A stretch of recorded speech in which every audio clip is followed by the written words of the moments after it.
구층 시사국 취재팀은 이메일 하나를 받았습니다.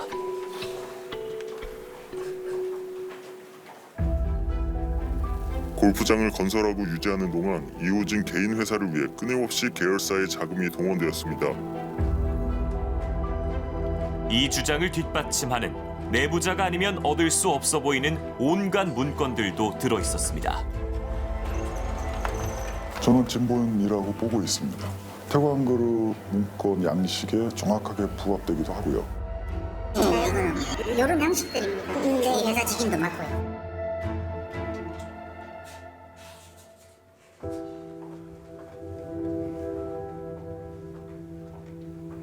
제보자에게 이유를 물었습니다. 10년 넘게 대주주의 개인 회사를 위해 계열사들이 부당 지원을 해도 계속 빠져나가는 현실. 이런 상황에 일조한 임직원들만 주요 보직에서 일하는 모습에 환멸을 느낍니다. 비리로 회장직에서 물러난 총수가 인사권을 무기로 계열사들을 통해 여전히 사익을 취하고 있다는 제보.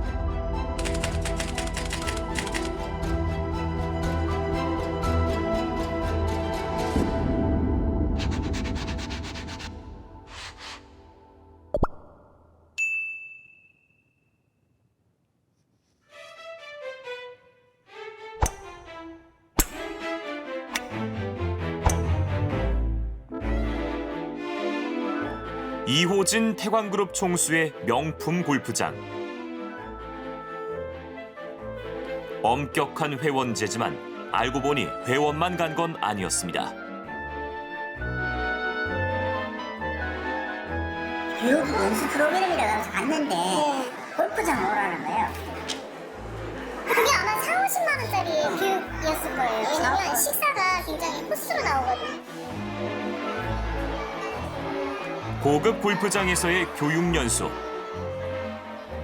좋다는 직원들도 있었지만 어딘지 석연치 않았습니다. 전 여사들 가보라고요. 근데 우리끼리 여기 있으면 참 미국 쪽에 알아. 이거 뭐 개장하고 난 다음에 계층별로 있어요. 직급별로. 먼저 90급짜리 먼저 리더의 품격이라고 해서 교육을 이렇게 한번 하고 직원들 다 했으면 좋겠다 해서 직급별로 데리고. 값비싼 교육비가 총수님의 골프장에 지급됐습니다. 밥값이 25만 원인가 그래요. 그냥 코스 요리를 먹었어요. 제일 비싼 거. 그리고 와인 교육을 했어요. 카트로 한 바퀴 투어를 했어. 근데 버스 대절하고 그러면 부당하면 최소 100만 원이에요. 최소 100만 원. 태광 측이 밝힌 교육비는 한 사람에 60만 원. 임직원들의 사기를 높이고 비즈니스 매너 함양을 위한 교육입니다. 연수 비용은 말씀하신 수준보다 훨씬 적은 금액으로 파악하고 있으며 1,000억 원대 배임 혐의 이호진을 엄벌하라. 저희들이 검찰을 규탄하는 이유가 지난주 구층 시사국 보도 이후 참여연대 등 시민사회단체는 이호진 태광그룹 총수와 골프장 운영회사인 TCS 김기유 대표를 배임 혐의로 검찰에 고발했습니다. 경영기획실 차원에서 협력업체들이 사도록 구매하는 대가로 독점적으로 장기적인 그런 거래를 하도록 만들다 보니까 적정한 가격으로 제품들을 구매하지 못하거나 또는 필요 없는 그런 제품들을 구매하도록 함으로 인해서 계열사들이 손해를 입도록 한 것입니다. 총수의 골프장, 그룹 직원들에게는 애물단지로 보였습니다. 배우뿐만 아니고 김치, 와인부터 시작을 해서 연수 프로그램 만들어가지고 가서 연수하고.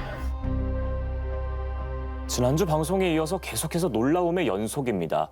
회장님의 골프장을 유지하기 위해서 그룹 전체가 동원돼서 벌인 일이 한두 가지가 아니었네요. 네, 그렇습니다. 이 골프장 상품권 19억 원어치를 계열사들이 무더기로 사들인 사건이 있었고요. 그리고 골프장 접대 리스트라는 것이 폭로가 돼서 정관계 로비 사건으로 비화되기도 했습니다. 또 골프장에서 김치를 만들어서 계열사에 강매도 했습니다. 이 모두 이호진 총수가 배임 횡령 사건으로 보석 상태에서 재판을 받고 있던 2014년부터 2019년까지 이루어진 일입니다. 네, 기간을 보면은 그룹 총수의 재판 중에도 다른 한쪽에서는 계속해서 은밀한 사업들이 계속 진행돼 왔던 것 같습니다. 자, 오늘 이 자리에는 태광 계열사 흥국생명의 해고자 금융정의연대 김득희 대표가 나와 있습니다. 황당하잖아요. 골프장에서 김치를 만들어서 판 게. 어떤 사건이었는지 설명을 좀 부탁드리겠습니다. 더 황당한 게 김치를 그렇게 만든 김치를 성과급으로 줬다는 겁니다. 네. 그러니까 직원이 성과급으로 김치가 나오고 세금까지 공제가 되니까 그 불만들이 있는데 누가 만들었습니까? 골프장 직원들이 만든 거죠. 캐디나. 예. 이런 김치를 전 계열사에 강매한 사건이고 와인은 총수 배우자가 대표로 있는 메르뱅이라는 와인을 전 계열사에 강매한 건데요. 19개 계열사가 김치 95억, 네. 와인 46억, 총 141억 원어치를 구매한 사건입니다. 자, 수사가 어떻게 진행되고 있는지가 궁금한데 이호진 총수의 책임은 어디까지 규명이 됐습니까? 검찰은 당시 골프장 운영회사였던 티시스의 김기유 대표만 기소했습니다. 이 이호진 총수에 대해서는 직접 지시했다고 볼 만한 증거가 없다는 이유로 아예 기소하지 않았습니다. 특히 언론 보도에 따르면 티시스가 모든 자료를 폐기했기 때문에 직접 증거를 입증할 수 있는 자료가 없어요. 네, 이번에도 태광의 공식적인 입장은 이호진 총수는 전혀 몰랐다. 협력업체 업무 협약과 회원권 판매에도 관여한 바가 없다는 겁니다. 일단 태광 측 입장 먼저 들어보시죠. 이호진 전 회장은 2012년 그룹의 모든 직을 내려놓고 현재 그룹 경영에 일체 관여하지 않고 있습니다. 이 건 역시 이 전 회장에게 보고를 하거나 지시를 받은 적이 없습니다. 자, 그래도 김치와인 사건의 행정소송에서는 대법원이 이호진 회장의 책임을 인정했습니다. 예. 이호진 총수가 직접 개입은 안 했으나 모든 정황 증거를 봤을 때 간접 개입은 한 것으로 보여지고 특히 그 영향력을 다양한 방식으로 행사하셨기 때문에 관여했다고 보고 이호진 총수의 책임이 있다 이렇게 판단을 하고 사건을 서울고등법원에 되돌립니다. 여기서 핵심이 바로 이 그룹의 경영기획실입니다. 말씀하신 김치와인 사건에서 이 경영기획실이 주도적으로 그리고 실무적으로 이런 일을 했는데 이번 협력업체 회원권 판매 사건에서도 지금부터 설명을 드리겠지만 마찬가지였던 것으로 확인이 됐습니다. 이 같은 시기에 같은 조직을 통해서 이루어진 것이기 때문에 이 김치와인 사건에 대한 대법원의 판단을 보면 이번 협력업체 회원권 판매 사건에서 총수의 책임이 어디까지인지 가늠해 볼 수 있을 것 같습니다.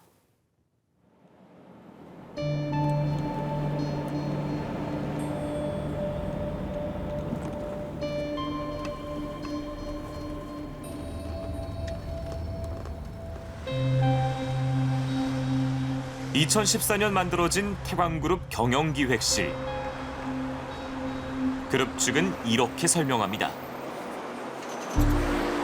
이호진 회장이 경영에서 물러나 재판을 받고 있는 상황에서 방만한 그룹 경영을 바로잡기 위해서 비상경영 체제가 필요했습니다.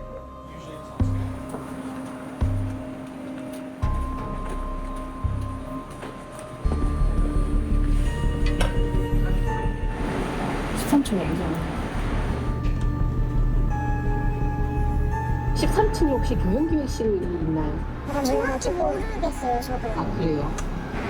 같은 조직부 내에서 관계가 이게 안 나가요. 그룹 관계자들은 경영기획실은 곧 이호진 총수였다고 증언합니다. 태광그룹 내에서 전 계열사들이 경영기획실장의 지시나 어떤 방향성에 대해서 이거는 총수의 뜻이다라고 받아들였었고요. 그거는 현재에도 마찬가지입니다. 그룹의 내부 사정을 잘 아는 또 다른 관계자는 계열사 사장이 모르는 상태에서 임원 인사까지 경영기획실이 할 정도였다며 총수의 지시 없이 그렇게 할 이유가 없지 않느냐고 했습니다.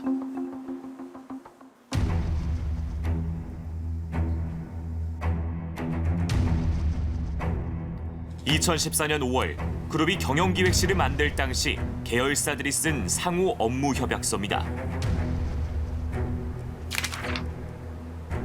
9개 계열사가 도장을 찍었습니다. 그룹 부회장 직속으로 경영기획실을 뒀는데 업무 처리 지침을 통해 계열사의 인사, 재무, 대외 협력 등 주요 경영 내용을 경영기획실과 협의하게 했습니다. 보고 주기까지 지침으로 만들어져 있습니다. 그러면서 그룹의 시너지 창출이 목적이라고 썼습니다. 그룹 계열사 사장단회의죠. 이 자리에서 경영기획실의 지침들이 하달이 됩니다. 이 지침들은 총수의 지시로 인식되어져서 계열사들이 그대로 시행을 했었고요. 그 당시에. 사실상 경영기획실장이 총수의 경영을 대리하는 실질적인 회장의 역할을 했었다.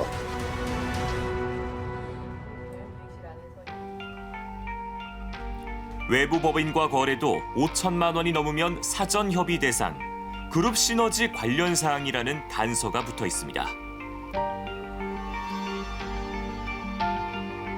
대법원이 김치 와인 사건에서 주목한 부분이 이 부분입니다. 대법원은 경영기획실장과 이호진 총수가 경영 상황과 실적을 서로 수시로 보고하고 또 지시했고 그룹 시너지 창출이라는 명목으로 외부 거래를 제한했으며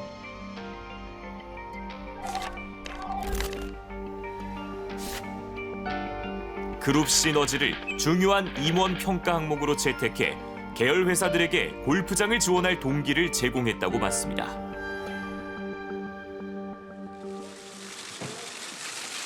다시 말해 이호진 총수가 이런 상황을 모두 알고 있었다는 겁니다. 이호진 회장 입장에서 볼 때 과연 이런 김치 와인 거래가 있었다는 것을 전혀 인지하지 못했겠냐. 그런 가능성은 매우 낮다. 근데 이러한 현실적인 상황에서 이호진 회장이 직접적으로 지시하거나 관여했다는 증거가 없다는 이유만으로 이호진 회장에 대해서는 제재를 하지 못한다면 그 공정거래법이 사익 편취나 일감 몰아주기를 규제하려는 법의 취지나 규제의 실효성이 매우 떨어질 수밖에 없다는 점을 이번 대법원 판결이 많이 이렇게 참작을 했던 것 같습니다. 그런데 제보자가 보낸 경영기획실 내부 문서에서 낯익은 문구가 확인됩니다. 시너지 추진 현황. 골프장 회원권을 놓고 매출 보장, 장기 독점 계약 등의 조건을 앞세워 협력업체들과 협상한 내용이 자세히 기록돼 있습니다.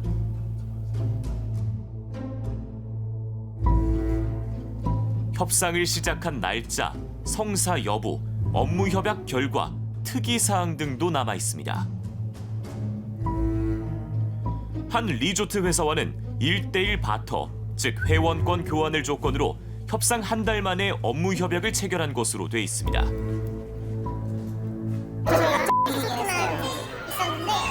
갑자기 휴양소가 리조트가 늘어났어요. 형도 늘어났고 직원도 좋아하긴 했죠. 우리는 왜 늘어나는지 그 내용을 알고는. 이 리조트 회사는 업무 협약일로 기록된 당일 골프장 회원권 2개를 샀고 다음에 2개를 더 사들였습니다. 직접적으로 계열 회사 간 거래를 통해서 총수 일가에게 이익을 제공하는 것뿐만 아니라 그 공정거래법 심사 지침에 따르면 중간에 이렇게 협력업체와 같은 제3자를 매개를 해서 간접적으로 이익을 제공하는 것도 그 총수 일가에게 부당한 이익을 제공하는 것이기 때문에 이제 사익 편취에 해당한다고 보아서 그 행위를 금지하고 있습니다.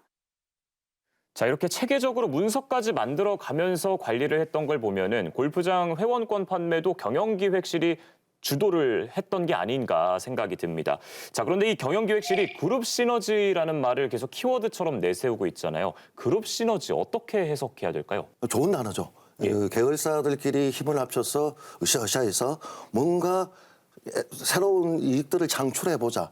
이런 좋은 의미인데 지금 태광의 사례들을 앞서 이야기한 것들과 두루 살펴보았을 때는 그룹의 시너지가 아니고 이호진 총수 일가를 위한 시너지다. 이렇게 저는 보여집니다. 네. 자, 지난주 방송이 나간 뒤에 태광 측은 어떤 입장을 밝혀왔습니까? 네, 이 실제 계열사의 손해는 없었다 이렇게 주장을 하고 있습니다. 그리고 이 업무 협약서로 매출 보장, 장기 독점 계약 등을 약속을 하면서 이 추가로 명시한 조건이 정수기 업체를 바꾸면서 이 위약금은 태광이 부담하겠다. 그리고 회원권을 구매하기 위해서 대출을 받으면 이자는 태광이 구매하겠다. 이렇게 썼는데 실제로 그렇게 하진 않았다고 부인했습니다. 한번 보시겠습니다. 계열사와 협력사 간의 협력 차원에서 맺은 구성력이 없는 양해각서 수준의 협약입니다. 부당 이익에 해당된다는 제보자의 주장은 전혀 사실이 아닙니다. 바로 이제 검찰의 수사가 필요한 이유죠. 아니 10년이면 강산이 변하는데 이런 장기 계약을 한다? 전 납득이 되지 않고요. 어느 사업가가 대출을 받아서 골프장 회원권을 산다? 보통은 이런 일이 없는 거죠. 대출 이자보다 그 이익이 보장되는 무언가가 있기 때문에 골프장 회원권을 구입했다고 보는 게 합리적인 상식인 거죠. 수면 위로 드러나 있는 거는 경영기획실입니다. 하지만 일련의 사건들에 대해서 그룹 총수 이호진 회장이 얼마나 알고 있었느냐가 또 중요한 핵심일 것 같은데 어떻게 보십니까? 김치 와인 사건 대법원 판결을 보면 이번에도 당연히 지시하거나 개입했을 것으로 보여지는 게 합리적 의심입니다. 해당에서 물러난 총수가 영향력을 이용해 경영기획실을 움직여서 사익을 편취했다. 이렇게 해석됩니다. 결과를 좀 지켜봐야 될 것 같고요. 계열사도 많은 피해를 받고, 근데 결국에 최종적으로 보면은 태광의 주식을 보유하고 있는 주주들에게도 많은 피해가 있을 것 같습니다. 이런 일이 있을 당시에 골프장 지분 100%를 가지고 있던 총수 일가의 부, 그러니까 이 재산이 어디에서 왔는지를 좀 따져보면 될 것 같습니다. 이 결국 협력업체에 유리한 계약을 해주면서 그 계열 회사 그리고 말씀하신 주주들이 손해를 입었고 그 손해가 결과적으로는 이호진 총수 일가에게로 이제 이전이 됐다. 그리고 그런 식으로 이전이 되는 것이 공정거래법이 금지하고 있는 편취에 해당하고 그래서 총수의 사익 편취의 가능성, 공정거래법 위반의 가능성이 매우 높다. 이렇게 정리를 할 수 있을 것 같습니다. 네. 태광산업의 2대 주주인 행동주의 펀드 트러스톤 자산운용.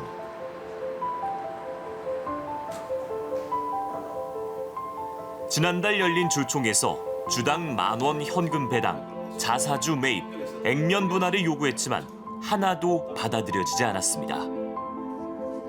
경영의 가장 큰 문제점은 대주주와 소수주주 이해관계가 정반대에 있다는 점.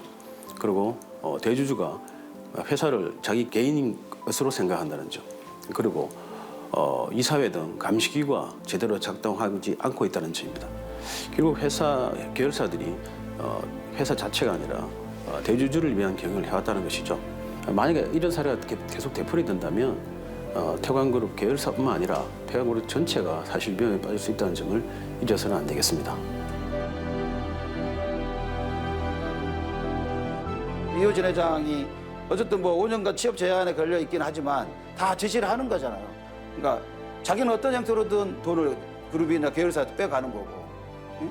그러면서 자기는 법망을 피해가려고 하는 그런 형태만 벌어지고 있는 거잖아요. 그리고 전적으로 이건 총수의 책임이고 제대로 된 수사를 통해서 법의 심판을 좀 받도록 그렇게 해야 된다 그런 생각이 듭니다.